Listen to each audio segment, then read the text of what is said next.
Hello and welcome to the Silver King's War. I'm Michael Sievers, the writer, producer, and creator of this podcast series about my father's Second World War as a B-26 bombardier. Today we are in the second act of the first play in this podcast series, which is called The Silver King. In Act 2, Stanley ships to New York, and this scene is called The Latin Quarter, and it begins with Michael, the narrator, Stanley's son. Stanley and John Sherry received their overseas orders in mid-September of 44. They rode a troop train to New York and enjoyed the city with Uncle Mike and Aunt Sylvia Ehrlich, who owned a wholesale sportswear company on West 38th Street and Manhattan's Garment District. But before that ride, the King's summer training program had changed suddenly in June of 44, as he and JJ were preparing for a heavy bomber assignment. They were at Columbia Army Air Base working on B-17s. But their commanding officer pulled a number of bombardiers literally as they were packing, for what they learned in a few days was advanced training on the B-26, the Martin Marauder. The B-26, designed and built by Glenn Martin in Middle River, east of Baltimore, Maryland, was a sleek two-engine medium bomber designed to fly within 2 miles of the Earth, beyond the reach of anti-aircraft artillery shells. The B-17 and B-24 were heavy bombers that flew 5 miles above sea level. The Air Corps released a circular, number 39-640, in March of 1939. Because the Air Corps required a new, sleek strategic bomber, and Martin Manufacturing delivered a bid for Model 179 on July 5th. The best of 15 bids, the Corps ordered 201 Model 179 planes in August of 39 from the Middle River operations. 2 days before the initial Air Corps order, Enrico Fermi and Edward Teller visited Albert Einstein at his Long Island, New York summer home. The world's atomic energy race loomed as Germany prepared to invade Poland. The president, FDR, appointed an advisory committee on uranium in October of 39. France surrendered to Germany the following June. The Marauder design and production sequence was quick. The first plane flew on November 29th of 1940. There was no prototype. The early training missions were difficult, and men died trying to fly it. The Air Corps accepted the B-26 in February of 41, and Congress grounded the plane in April of 41. FDR had announced an all-out effort on atomic energy research on December 6th of that year. The Japanese attacked Pearl Harbor the following day, and a B-26 bomber group shipped to Australia on December 8th of 41. When Stanley and John Sherry reached Barksdale Army Airfield in Shreveport, Louisiana, it was late June, and the B-26 was a hot plane that men wanted to ride. The Marauder by mid-44 was a plane that Martin Manufacturing had modified through a series of important changes to tires, landing gear, rivets, wing size, armor plates, fuel systems, and machine guns. D-Day was June 6th of 44, and the infantry with Air Corps support is moving steadily east through France. They will liberate Paris in August. Stanley and JJ spent 2 horribly hot months at Barksdale. Their path from South Carolina to this backwater replacement depot was all timing and fate. They were flying cross-country training, delivery runs.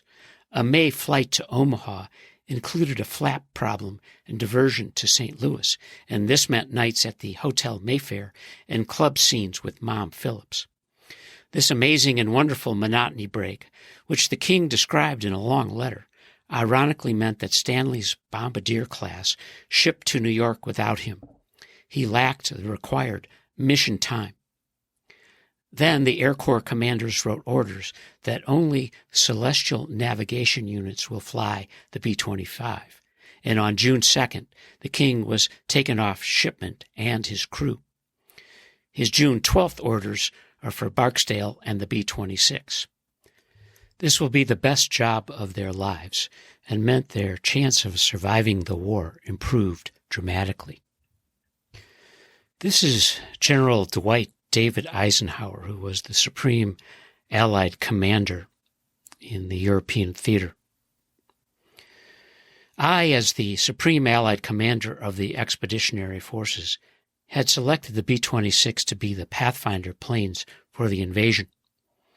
The Pathfinders, equipped with oboe radar systems, were used for night and bad weather operations to mark targets for the heavy bombers. And Stanley, the Silver King, was in the 9th Air Force of a European unit that flew Pathfinders. On June 5th of 44, I was preparing to send Allied troops across the English Channel to France with a force that would push the German army deeper into Eastern Europe.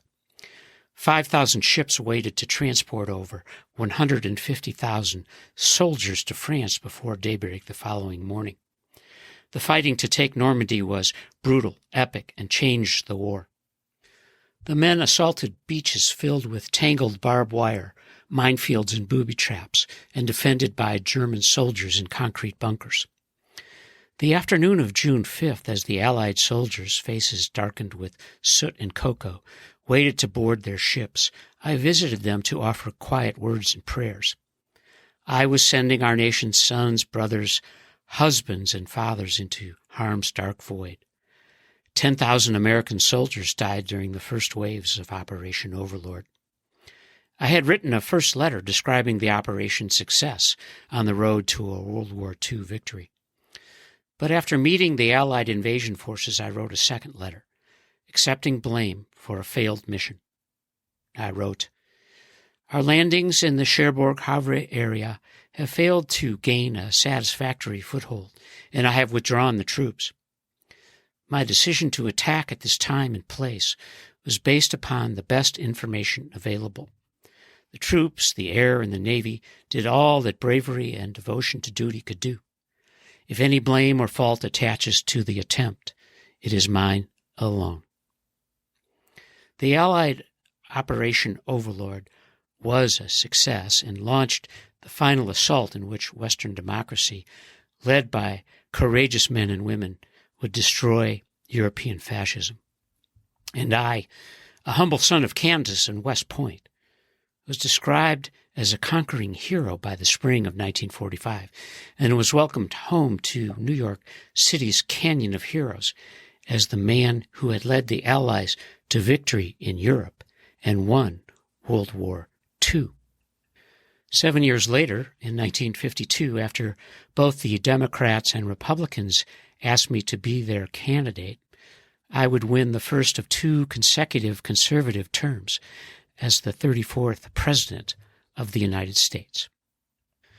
This is Michael reading one of his father's letters, this one dated Monday, September 5th, 1944, from Atlanta, Georgia. Dearest ones, by this time you probably believe I'm well on my way to places unknown. It's just as much a surprise to find myself here in Atlanta as it will be to you. I've been here since Saturday and am returning to Savannah tomorrow. We've been having a marvelous time on our last flying, and Atlanta is quite the place to have it. I know you're anxious to know the details, so here goes. We arrived at Savannah safe, but with headaches, around Thursday noon. It was really a wild train ride as we stayed drunk practically all the way. Dad, I think the only time we were sober is when you saw me Wednesday morning. Everyone had a bottle, and some had 2. Besides that, we had a 6-hour delay in Columbus and took the town over completely. The people there knew the Air Corps had been in town. We were threatened with jail by the police, and the railroad almost refused our ride. Our 2 cars were hooked to a civilian train, and the group kept trying to go up with the civilians. Believe me, it was a mess. I drank enough to last a long time. We found Savannah very crowded. I've never seen so many planes on one field, every type and model but the B-26s. That's why they gave us a 3-day pass. They didn't have room for us nor the time to process us. Processing is the same old routine, only we are issued all our flying equipment. I am due back tomorrow by midnight. We will probably be processed right away, which only takes 2 days. It is a wonderful organization once they get started. I expect to be on my way by Friday. I saw Bill a couple of times before he left. He left Friday for the port of embarkation in New Jersey, as he is going to England by boat. Nobody is flying over in B-26s, it seems.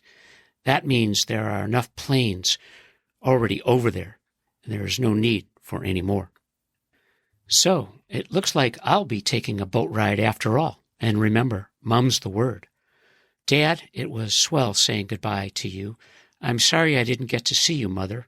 I was afraid to talk to you and tell you to come down, as you never know who is watching, and I could have gotten in plenty of trouble. It always pays to play safe. I'll write again if I get the chance before I leave the country, and if not, I'll send you a cable when I arrive at my destination. Take care of yourselves. Don't worry about me. The war will be over soon. I'll probably never even see any action. Love to Ida. I love and miss you, Stan.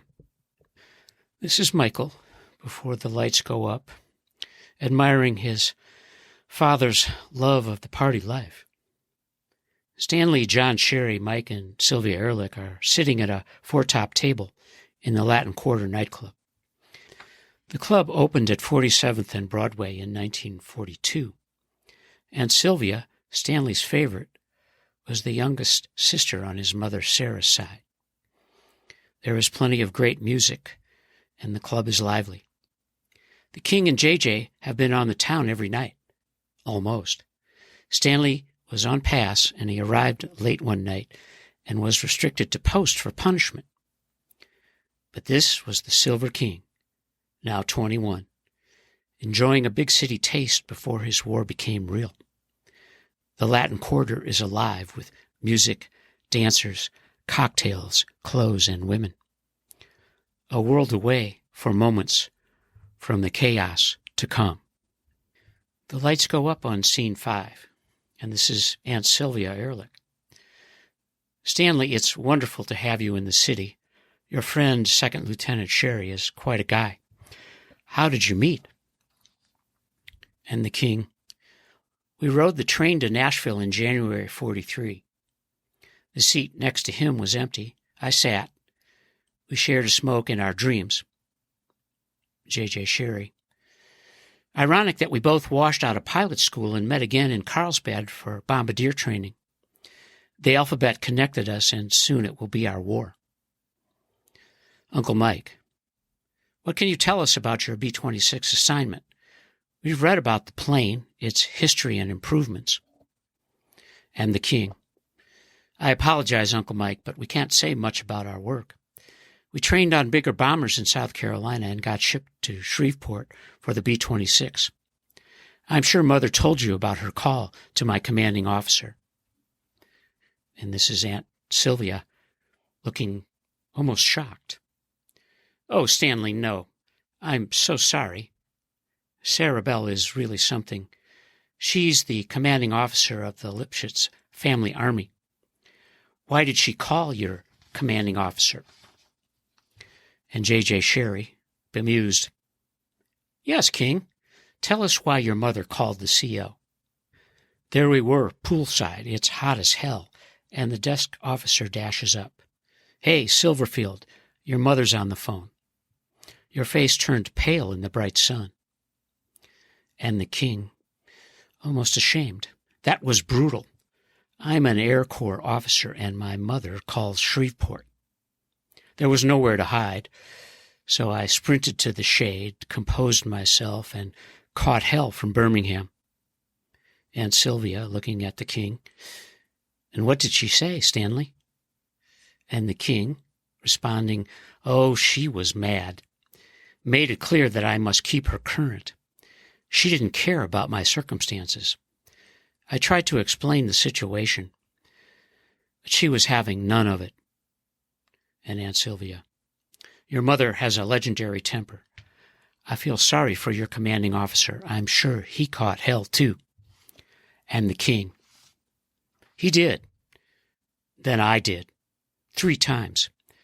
I paid a steep price for that call. Mother ordered more calls from me, but my CO, of course, said he didn't want anything more from Birmingham. The guys were relentless. Everywhere it was, "Hey, King, your mother's on the line." This King isn't a mother's boy. J.J. Sherry: "King, I remember our trip from Carlsbad to Columbia. Colonel Ryan told us to enjoy it and to be careful in the nightclubs. As Air Corps bombardiers, he said, the other B's that we might avoid were booze, broads, bouncers, and brawls. He never mentioned mothers." And the Silver King: "All very true. He said our legendary local battlefields may include New York City and Chicago nightclub kitchens. And yes, they have been the scenes of epic engagements. We managed to enjoy all of it and remain unscathed as the lights go down." This is Michael reading a letter his father wrote from the deep summer in Shreveport, Louisiana on Tuesday, July 18th of 1944. "Dearest ones, I'm terribly sorry that you worried so about me. It really wasn't necessary for you to call or wire. You should have known I would have written sooner if I had the time and energy. It is so unbearably hot here that it's impossible to sit still long enough to write. We can't go to bed until very late, as it takes the barracks that long to cool off. I'll try to write as often as I can, but don't expect too much. I'm really surprised you were able to reach me on the phone. As you know, I'm no longer in the replacement depot. They usually don't bother to look for you. When you called, we were sitting on the grass outside the barracks, trying to cool off. That's where I am now. I would be swimming, but I'm sore from sunburn. I haven't done any flying yet. At first, JJ and I were assigned to different squadrons, which I disapproved of. I went to the captain, gave him a long story, and now he's changed us to the same one. Since we roomed together, I figure we might as well fly together. This delayed us somewhat, and I won't meet my crew until tomorrow. I'll probably fly tomorrow afternoon. JJ is flying tonight.